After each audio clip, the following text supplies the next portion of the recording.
ज़ाहिर है उसमें जिसको फ़ातेह करार दिया गया वो था अपना अल्ताफ़। बहुत एतराज़ात इस पे हो रहे हैं, बहुत शोर मच रहे हैं और कहा जा रहा है कि ये तारीख़ का सबसे बड़ा नाइंसाफ़ी वाला फ़ैसला है। अ, इससे पहले हम ये देखते हैं कि अगर अल्ताफ़ ना होता तो कौन लोग हो सकते थे? देखिए अल्ताफ़ ना होता तो प्रियंका पे बहुत ज़्यादा गौर किया जा रहा है। प्रियंका के बारे में भी हम ज़रा देर में आते हैं। हम इससे पहले कम मुमकिनात वालों में से चलते हैं। देखें जो लोग ज़्यादा एक्टिव रहे इसके अंदर और जिन्होंने बहुत देर तक खींचा, उसमें जो लोग थे मेरे हिसाब से निम्रत थी। निम्रत अच्छी थी, खुशशक्ल भी थी, बाज़ औक़ात कैप्टन रही, बहुत लंबा अरसे तक आखिर में कैप्टन रही। लेकिन आप देखें कि वो एक मंडली का हिस्सा थी और वो उसके जो शुरू की आप एपिसोड देखें तो उसके अंदर वो सिर्फ़ वही कुछ करती रही जो उसको साजिद या वग़ैरह वो लोग कहते रहे। तो बल्कि उनके साथ ही सोती रहती थी, वो उठ के उन्हीं के मसले के कभी आगे आ गई तो आ गई, लिहाजा उसने कोई ज़्यादा मुतासिर नहीं किया। शालिन था, शालिन के साथ मसला ये रहा कि ये बिग बॉस की तारीख का पहला बेचारा था कि जिसके हर इश्क को नाकाम बनाया गया। बिग बॉस ने जो आर्टिफिशियल मोहब्बतें यहाँ की जाती हैं उसको बुरी तरह नाकाम बनाया और इसको कामयाब नहीं होने दिया। टीना के साथ इसका पैर बनने नहीं दिया, सुंबल के साथ इसका पैर बनने नहीं दिया, इस पे इल्ज़ामात लगाए कि अब्यूज़ करता है, सॉरी अब्यूज़ तो नहीं, सॉरी, अगले इससे पसेस बन जाते हैं, इसके पसेस हो जाते हैं, तो इसके बाद इसको प्रॉब्लम आए तो इसको बेचारे को चलने नहीं दिया, लेकिन बेचारा यूं यूं करके एक्टिंग करके किसी तरह खींचता रहा। तो बहरहाल इसने कुछ अच्छा खासा काम इसने किया, जैसा भी था, अच्छा था, ऊपर था, नीचे था, बुरा था, लेकिन ये चल रहा था और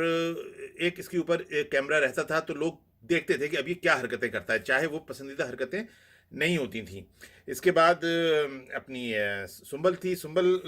चली गई, अभी हाल ही में निकली थी, यानी प्रोग्राम से 1 हफ्ता पहले निकली थी, लेकिन सुंबल की भी कोई एक्टिविटी नहीं थी, वो भी मंडली का एक हिस्सा थी और उसके बाद उसको कभी कभार एकदम जोश आता था तो कुछ काम करती थी, लेकिन मेरा ख्याल है उसको जो शालीन से हटाया गया तो उसके बाद से उसके पास कुछ भी करने को नहीं था। मकबूलियत होगी वो हमें नहीं मालूम, लेकिन ये कि वो भी ऐसा कुछ काम करती दिखाई नहीं दी। इसके अलावा टीना टीना रही पूरे इसमें, लेकिन उसका कैरेक्टर कुछ ऐसा था कि लोगों ने उसको उसमें पसंदीदगी नहीं आती थी कि अवाम या लोग जो उसको देख रहे हैं उसको देखने में उनको कुछ लुत्फ आए, तो वो हमेशा एक तरह से एनोइंग एनोइंग थी वो। अच्छा टीना, सुंदरिया, हाँ सुंदरिया एक अच्छा अच्छा कैरेक्टर था और वो शुरू में ज़रा बोरिंग चला और ज़रा बोल्ड रही तो लोगों की तवज्जो में नहीं आई, क्योंकि बोल्ड जो होते हैं ज़्यादा ख़वातीन को लोग ज़रा सा इज्तनाब करते हैं उनसे, लेकिन बाद में वो बड़ी सेटल हो गई है। ख़ासतौर पर अर्चना के साथ उसका जो पेयर चला वो बड़ा अच्छा चला, बड़ी पॉजिटिव चली, अर्चना को भी लेके चलती थी, घर के जो लोग शिकायतें करते थे अर्चना के खिलाफ उनको भी लेके चलती थी, और खूबसूरत भी थी तो उसकी वजह से भी लोग देखते हैं प्रोग्राम, तो ये भी था उसके अंदर, लेकिन वो भी बीच में अनफॉर्चुनेटली उसको निकाल दिया गया, जो भी था उसको निकली उसके नहीं होएंगे। अच्छा साजिद वगैरह थे, देखें साजिद वगैरह तो अपने खास मकसद के लिए आए थे, बिग बॉस जीतना उनका मकसद था नहीं, वो भी, और इनमें अब्दू को भी ले लें, इनका भी कोई जीतना मकसद नहीं था, अपने आप को नुमाया करना था और साजिद को अपने कोई मसाइल हल करने थे, जो पुराना सुम्मी टू के हवाले से कुछ बदनामी थी तो उसको अपना अच्छा कैरेक्टर दिखाना था, तो वो अपना कुछ अर्सा दिखा के जैसा भी उसने दिखाया बहुत अच्छा पॉजिटिव, मैं नहीं समझता हूँ साजिद का भी अच्छा किरदार रहा है, लेकिन चलें फिर भी उसने अपना काम किया। इस तरह अब्दू को कुछ बाहर और प्रोजेक्ट मिल गया, आप सुना है कि बिग ब्रदर भी मिल रहा है उसको, तो जाहिर है वहाँ भी वो यही कुछ करेगा जो उसने यहाँ किया था, इसके अलावा और कुछ नहीं किएगा। अर्चना थी, अर्चना को आप कह सकते हैं कि वो एक बिल्कुल मुख्तलिफ किरदार थी और उसको उससे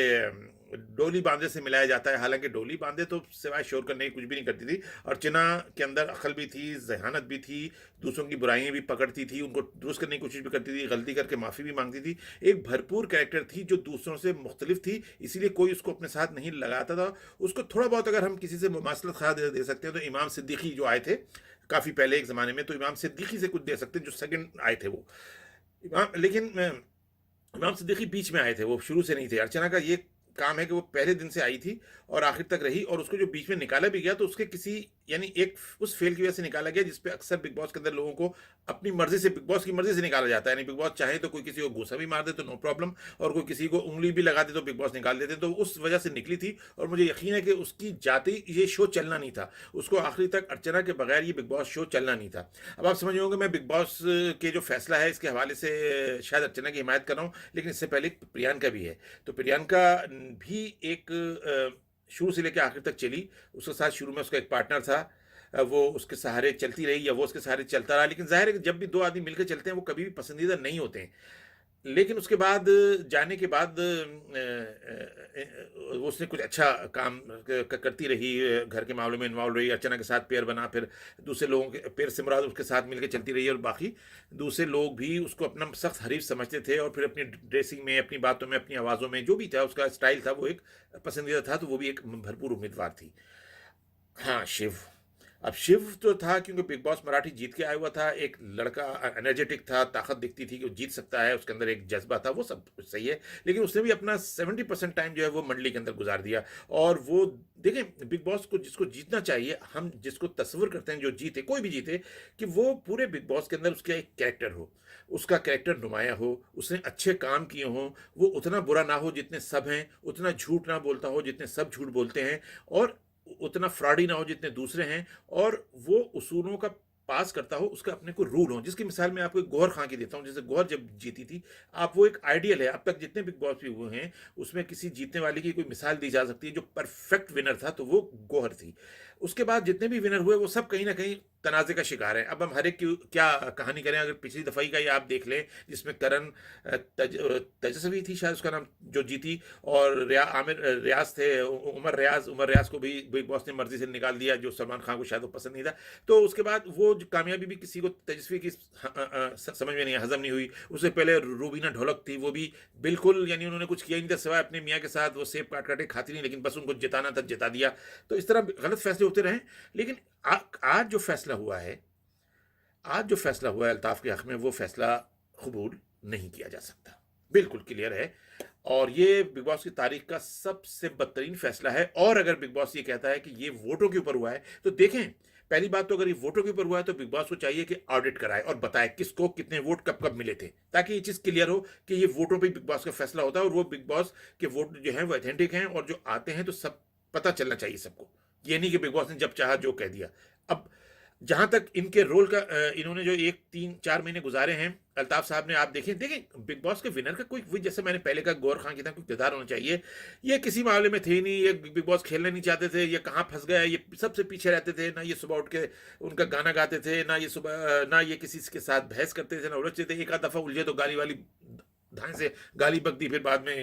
मिन मिन मिन मिन करते रहे। कोई ना उनकी आवाज़ किसी ने सुनी, ना उनके गाने किसी ने सुने, कुछ पता नहीं। हत्ता कि वो जो एक दिन फेस्टिवल हुआ था जिसमें इनके गाने खास तौर पे करवाए गए थे, पूरा स्टेज बना के, उसमें भी इनके गाने उनको ही समझ में आए हो तो आए हो, आम आदमी की समझ में तो नहीं आए। हो सकता है उनका एक हल्का हो, मैं मानता हूँ, उस किस्म के गाने जो आजकल ये सिलसिला चल रहा है, रैप का ये चल रहा होगा, लोग सुने होंगे। लेकिन देखें बिग बॉस के अंदर वो कहीं भी नहीं रहे, सिवाय अर्चना से एक बड़ी झगड़ा इनका हुआ, और इसके अलावा एक आध छोटा मोटा वो भाई मैं ये कर दूंगा, मैं वो कर दूंगा, नक्को हाउ ये करते रहे। लेकिन कहीं भी इनका कोई कैरेक्टर सामने नहीं आता है। अब इसके बाद अगर इनको जिता दिया जाए तो इस पे उंगलियां तो उठेंगी, और इस तरह बिग बॉस के जो आने वाले प्रोग्राम में सबसे बुरा उन पर असर पड़ेगा कि जो जो उसमें शरीक करने वाले लोग का कॉन्स्टिट्यूंट, जो जो शिरका आएंगे, वो आकर क्या करेंगे, वो आके कहेंगे कि भाई करना कराना कुछ भी नहीं। अगर किसी कोई पॉपुलर है, उसको पता है कि मैं पॉपुलर हूँ, अगर वोटों पे ही फैसला होता है तो वो तो कहेगा कि अगली मर्तबा तो मैं जीत जाऊंगा, मुझे काम कुछ भी करने की जरूरत क्या है, देर तक सोएगा उठेगा, एक्टिविटी करने की जरूरत ही नहीं, वोट दे रहे हैं। ये तो नहीं चलेगा ना भाई। इस तरह तो बिग बॉस की प्रोग्राम फिर कौन देखेगा। हमें बिग बॉस में कोई एक्टिविटी भी चाहिए ना, जो आदमी जीते वो अगर सब सब अवाम लोग देखने वाले से मुत्तफिक हों, तब वो प्रोग्राम के अंदर आगे उसकी शनासाई बढ़ेगी ना। लेकिन अब आप इस अल्ताफ जैसे लोगों को अगर आप कामयाब कराएंगे, तो इस तरह तो बिल्कुल बिग बॉस का मेयार गिर के रह जाएगा। क्योंकि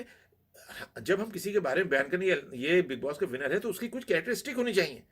एक आप गुलकार हैं, वो आप मशहूर हैं, वो अपनी जगह है। बिग बॉस में आपने क्या किया है? बिग बॉस में हर कैटेगरी के लोग आते हैं, उनको बिग बॉस के हवाले से कुछ करना होता है। ये नहीं है कि मैं पॉपुलर हूं, मैं आ गया बिग बॉस में और मेरे वोट पड़ रहे हैं, इससे तो किसी पॉलिटिशियन को ले आओ जो बहुत ही पॉपुलर हों, जो इलाकाई बुनियादों पे, कौमी बुनियादों पे उनको फिर वोट पड़ते रहे, उनको कुछ करने की जरूरत ही नहीं है। जब आप शो मीडिया शो बिजनेस के लोग लाते हो, तो देखिए उनका कुछ ना कुछ करने का एक शौक होता है, कुछ अपने आप को दिखाना चाहते हैं। इस तरह वो इंसानी रिश्तों को, भले वो वहां पर 2 नंबरी भी होते होंगे, लेकिन फिर भी वो दिखाने की कोशिश करते हैं जिससे लोग सीखते हैं। लेकिन अगर इस टाइप के लोग जीतते रहे, तो ये जो है ना प्रोग्राम का मेयार बाकी नहीं रहेगा। मैं नहीं कहता कि शिव 100% जीतने का लायक था, उसने भी बहुत अच्छा, उसका नहीं है, कम है, उसका किरदार वो अच्छा है वह, लेकिन उसने अपने आप को नुमाया वो कर नहीं पाया। अर्चना ने नुमाया किया, सबसे भरपूर अर्चना है, जिसने पहले दिन से आखिर तक भरपूर किरदार अदा किया, रुलाया भी, हँसाया भी और गलतियाँ भी की, माफ़ी भी माँगी। लेकिन देखिए उसके अंदर एक मसला था कि वो गंदी थी। यानी उसके बाद चीज़ें ऐसी होती थी जो लो द बेल्ट होती थी, बातें ऐसी करती थी, बू की, बदबू की, वॉशरूम्स की, बाथरूम की कहानियाँ, ये वो लेना-देना। तो उससे क्या होता है कि जैसे लोग कहते हैं ना कि ज़ात अच्छी है पर बात अच्छी नहीं है। तो इस तरह मैं मानता हूँ कि वो जीतने क वाला आइटम नहीं थी, लेकिन उसको ऊपर तक नंबर 2 तक आना, टॉप 3 में आना चाहिए था। इस तरह शालीन को भी, जैसा मैंने पहले कहा, कि उसका भी थोड़ा बहुत हक बनता है, क्योंकि वो बहरहाल पूरे प्रोग्राम में रहा है और वो बिग बॉस का वाहिद हीरो है, ये मतलब एक कैरेक्टर है जो पॉपुलर हुआ, जिसको दो लड़कियों से इश्क, चाहे जाली हो या असली हो या जो भी हो, बिग बॉस ने लड़ने नहीं दिया, बिग बॉस ने रुकावटें खड़ी की, लेकिन फिर भी उसने सरवाइव किया, तो वो भी एक हक बनता था। तो मेरे हिसाब से ये जो जीत हुई है, ये टॉप 5 में भी नहीं आता था अल्ताफ, लेकिन इसको टॉप 5 में लाया गया और उसके बाद टॉप 3 में लाया गया, और फिर जिस तरह जिताया गया, इससे लगता है कि बिग बॉस किसी एजेंडे के ऊपर चल रहा है। तो ये एजेंडा अगर चलता रहेगा तो बिग बॉस जो है ना, ये आइंदा दिनों में या आने वाले सालों में कामयाब नहीं हो पाएगा। बिग बॉस को, अगर बिग बॉस सिर्फ वोटों पे फैसला करता है, तो वोटों को हर हफ्ते जब वो एलिमिनेशन होता है तो वोटों का ऑडिट होकर हमें दिखाना चाहिए कि किसको कितने वोट मिले हैं। और अगर अपनी मर्जी से बिग बॉस करता है तो बिग बॉस भैया अपना स्क्रिप्ट खुद लिखे, उससे बेहतर है फिर हम कोई ड्रामा ही देख लें।